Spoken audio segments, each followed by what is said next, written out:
अस्सलाम वालेकुम।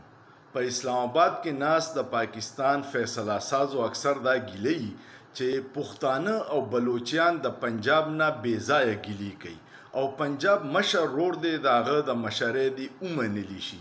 خو زه د ته وړوکی مثال در کوم چې پنجاب څه کوي او زمونږ د پښتنو او د بلوچیانو لیډران څومره اوده دي.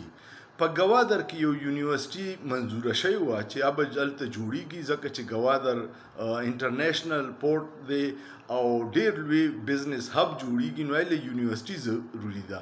خو اوس چې کومه قانون سازي وشوه په هغې کې د ګوادر یونیورسيټي لاهور ته شفټ کړه او بلوچیان هم خاموشه دي او دغه ظلمونه خو د پښتنو سره هم کیږي.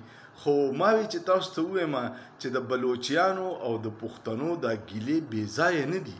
د وړو خبرو نه پته لګي چې د پاکستان کې د پښتنو بلوچیانو سره د پنجاب په مقابله کې څومره کم تر ورته کتلی کیږي. الله دې ټولو قومونو لا خپل حقوق ورکي او الله دې پاکستان مضبوط کی. آمین. سوچ پیو کې په سوچ کې څه ګناه نشته.